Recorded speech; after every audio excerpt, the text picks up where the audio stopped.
Bismillahirrahmanirrahim. Assalamualaikum warahmatullahi wabarakatuh. Selamat berjumpa lagi dengan saya, Reza Agustian.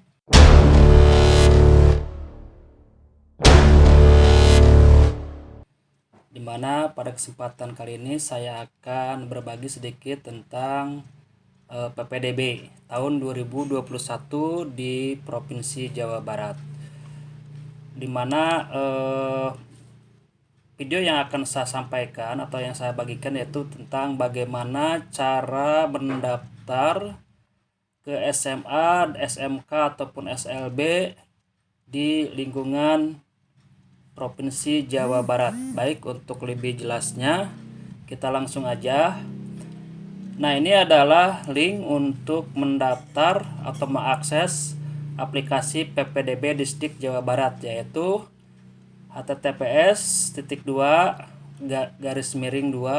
atau slash terus pendaftar.ppdb.distrik.jabarprov.go.id. Nah, ini silakan kita ketikkan di salah satu web browser. Nah, setelah itu enter. Maka akan tampil menu atau aplikasi dari PPDB Provinsi Jawa Barat tahun 2021, di mana di sini ada pilihan login. Selamat datang di aplikasi pendaftar PPDB Jawa Barat 2021 untuk masuk atau mengakses ke dalam aplikasi. Nah, pastikan CPD atau calon peserta didik sudah mempunyai akun yang sudah dibagikan oleh SMP atau sekolah asalnya. Nah, apabila misalkan sampai sekarang belum mempunyai akun, silakan hubungi operator SMP sekolah asalnya. Nah, jika sudah, kita masukkan aja username-nya yang sudah diberikan. Bisa kasih contoh.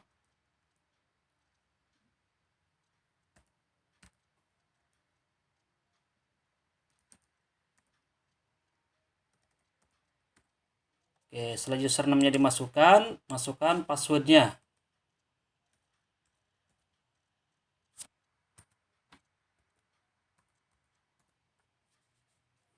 Terus login. Nah, jika sudah login, maka di sini akan muncul nama si calon peserta didik yang akan mendaftar dan asal sekolah. Asal sekolahnya dari sekolah mana. Nah, di sini ada menu, diantaranya ada menu home, ada biodata dan rapot yang berisi pilihan biodata, rapot, dan ranking, dan ada menu persyaratan yang berisi dari persyaratan umum dan persyaratan khusus. Harapannya tentunya sebelum kita melakukan pendaftaran, silakan dipersiapkan dokumen-dokumen pendukung yang sudah di-scan untuk di-upload ke dalam aplikasi yang disediakan di menu persyaratan. Baik, kita coba ke menu yang pertama, yaitu biodata dan rapor. Di mana yang pertama di sini adalah berisi menu biodata. Nah, biodata ini berisi tentang data si calon peserta didik. Dari mulai NIK, asal pendaftar, tahun lulus, dan seterusnya. Pastikan NIK yang tertera di dalam aplikasi ini adalah NIK yang memang sudah betul-betul sesuai dengan yang ada di kartu keluarga. Nah, periksa kalau misalkan ternyata tidak sesuai, silakan NIK-nya bisa dirubah ataupun data-data yang lain bisa dirubah, disesuaikan dengan yang sebenarnya. Nah, ini, dan tentukan juga, pastikan juga titik koordinatnya. Apakah titik koordinatnya sudah betul atau belum?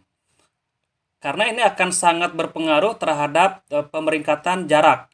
Apalagi kalau misalkan nanti yang daftarnya di tahap kedua yang menggunakan jalur zonasi. Kalau ke SMA ya, kalau ke SMA menggunakan jalur zonasi, ini titik koordinat ini sangat berperan penting untuk mengukur jarak dari sekolah ke rumah.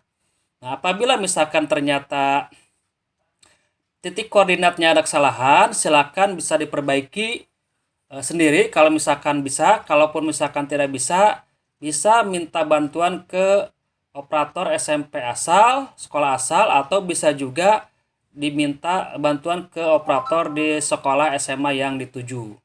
Nah, ini adalah menu biodata. Berikutnya menu rapor. Nah, menu rapor ini berisi nilai-nilai raport calon peserta didik dari semester 1 sampai dengan semester 5. Nah, pastikan nilainya sudah tertera di sini dan sesuai dengan raport yang kita miliki, CPD miliki. Di mana nilai raport yang kita entrikan atau yang kita input di sini adalah nilai raport pengetahuan. Nah, apabila misalkan nilainya di sini belum ada atau masih kosong, silakan hubungi operator SMP atau sekolah asal untuk dientrikan nilainya. Jika sudah ada, tinggal kita cross check aja apakah nilainya sudah sesuai atau belum. Kalau ternyata belum, silakan konfirmasi lagi ke operator sekolah asal atau SMP untuk dilakukan perbaikan nilai. Ini diperuntukkan bagi kalian atau CPD yang akan mendaftar ke SMA melalui jalur prestasi nilai raport, atau yang nanti akan daftar ke SMK di tahap kedua melalui jalur nilai raport umum. Jadi pastikan, diharapkan semua nilai sudah terentrikan semua di sini. Berikutnya adalah ranking. Nah, silakan dicek ranking CPD di sini sudah ada atau belum rankingnya. Di mana ranking ini diperlukan untuk menentukan nilai rumus kalibrasi ranking. Nah, kalau misalkan ranking di sini tidak ada, maka nanti akan ada nilai yang tidak maksimal. Pastikan rankingnya dan pastikan total atau jumlah nilai ranking 1 semesternya sudah tertera dan juga jumlah siswa di kelasnya per semester sudah tertera. Apabila misalkan di sini masih kosong atau ada yang tidak sesuai, silakan hubungi operator sekolah asal atau SMP-nya. Nah, ini adalah menu biodata dan raport. Pastikan semua datanya sudah lengkap. Berikutnya adalah menu persyaratan. Nah, di mana di sini ada dua, yaitu persyaratan umum dan persyaratan khusus. Nah, untuk persyaratan umum itu adalah berisi tentang sinkronisasi antara NIK yang kita yang sudah tersedia, yang sudah betul dengan nomor KK orang tua kita. Nah, kalau misalkan ini tidak sesuai, pasti dia akan berarti ada data yang salah ya antara NIK dengan nomor KK-nya. Artinya NIK tersebut tidak terdaftar di dalam nomor KK tersebut. Karena misalkan NIK-nya salah. Maka itu pastikan dengan cara mengklik cek data. Nah, setelah diklik cek data kependudukannya, di mana data ini diambil dari Disdukcapil, artinya aplikasi ini tersinkron dengan data yang ada di Disdukcapil. Nah, diperiksa silakan satu persatu datanya sudah sesuai atau belum. Nah, apabila terdapat data yang tidak sesuai, segera hubungi petugas di kantor Disdukcapil kabupaten atau kota setempat untuk melakukan perbaikan dan konsolidasi data ke data warehouse terpusat kependudukan, yaitu yang ada di Disdukcapil. Nah, kalau misalkan tidak sesuai, kalau misalkan sesuai, silakan klik tombol sesuai. Maka datanya nanti akan tampil di sini kalau yang sesuai. Ini sesuai dengan data yang ada di kartu keluarga. Nah, kalau misalkan setelah itu di bawah ada status hubungan dalam keluarga, apakah CPD-nya itu sebagai anak, cucu, famili lain atau lainnya, ya. Nah, jika sudah dipilih, setelah itu klik tombol simpan, terus accept. Nah, itu adalah sukses data berhasil diupdate. Nah, itu adalah menu persyaratan umum. Nah, selanjutnya adalah menu persyaratan khusus. Di mana menu persyaratan khusus ini adalah untuk melakukan proses pendaftaran ke jalur yang kita inginkan. Ya, proses pendaftaran ke jalur yang kita inginkan. Di mana di sini ada pilihan. CPD mau daftar ke SMA atau ke SMK, silakan dipilih sesuai dengan yang diinginkan. Nah, setelah itu, setelah misalkan ini contoh ke SMA, nah setelah kita memilih SMA, terus jalur pendaftaran yang ingin ditentukan apakah melalui ABK, KTM, kondisi tertentu, perpindahan tugas orang tua atau anak guru, prestasi kejuaraan atau prestasi prestasi kejuaraan atau prestasi rapot ya. Nah, di mana di sini nanti silakan dipilih disesuaikan dengan dokumen-dokumen pendukung yang ada. Nah, tentunya tiap jalur tentu mempunyai dokumen pendukung yang berbeda-beda. Seperti ABK itu dokumen pendukungnya adalah harus ada surat keterangan dari SMP atau rumah sakit mengenai disabilitas yang dia punya. Nah, kalau misalkan KTM itu adalah jalur afirmasi seperti kartu PIP ataupun kartu pendukung lain yang memang dibutuhkan untuk jalur KTM. Kalau jalur kondisi tertentu itu adalah salah satunya untuk korban bencana alam, orang tuanya, atau misalkan untuk jalur yang orang tuanya sebagai tenaga kesehatan yang menangani pasien COVID-19 seperti dokter, perawat, sopir ambulan ataupun penggali kubur, dan itu tentunya disesuaikan dengan SOP yang ada di sekolah yang dituju. Terus ada jalur perpindahan tugas orang tua atau anak guru. Nah, ini apabila orang tuanya yang pindah tugas minimal 6 bulan maksimal 3 tahun, ini boleh bisa menggunakan jalur perpindahan tugas orang tua. Atau misalkan ada yang orang tuanya adalah seorang guru, boleh menggunakan jalur anak guru, tentunya dengan dokumen pendukung yang sudah dipersiapkan sebelumnya, karena nanti dokumen-dokumen tersebut akan diupload ke dalam aplikasi. Terus prestasi kejuaraan seperti kejuaraan di bidang olahraga, di bidang seni, di bidang keagamaan, rohani, dan lain sebagainya, tentunya dilengkapi dengan sertifikat pendukungnya atau piagam pendukungnya. Bila perlu ada fotonya, dan bila perlu lagi ada link YouTube-nya sewaktu melakukan kejuaraan tersebut atau menerima hadiah atau piala. Nah, tentunya ini ada yang sifatnya berjenjang ataupun yang tidak berjenjang.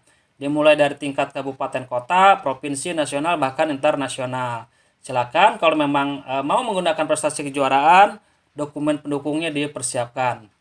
Terus ada lagi jalur prestasi rapot. Ini bagi yang daftar ke SMA di tahap pertama itu menggunakan jalur prestasi rapot.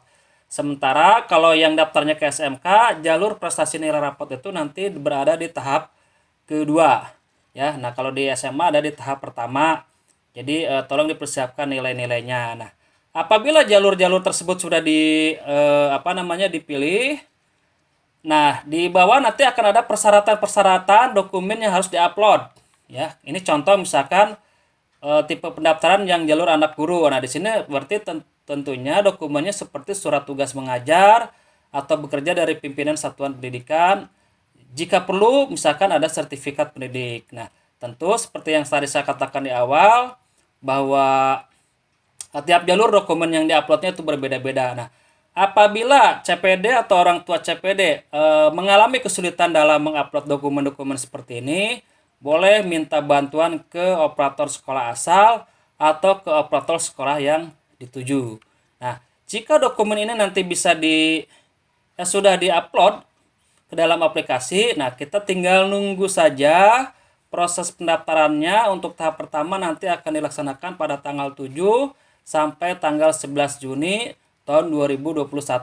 Di mana nanti di sini akan muncul menu pendaftaran. Nah, sementara ini menu pendaftarannya belum tersedia. Ya, jadi video tutorial ini hanya untuk sebagai pengantar atau untuk tutorial bagaimana cara-cara melengkapi persyaratan-persyaratan awal CPD sebelum dilaksanakan pendaftaran. Karena kalau misalkan data-data pendukungnya, dokumen-dokumen pendukungnya belum tersedia, maka hal tersebut akan mengalami kendala sewaktu proses pendaftaran dimulai. Itu aja barangkali dari saya. Semoga bermanfaat informasi ini sebagai langkah awal persiapan sebelum melaksanakan proses pendaftaran ke SMA atau ke SMK yang dituju. Semoga tujuannya atau harapannya mendaftar ke sekolah yang favorit yang Anda tuju bisa diterima dan tanpa ada halangan apapun. Terima kasih. Assalamualaikum warahmatullahi wabarakatuh.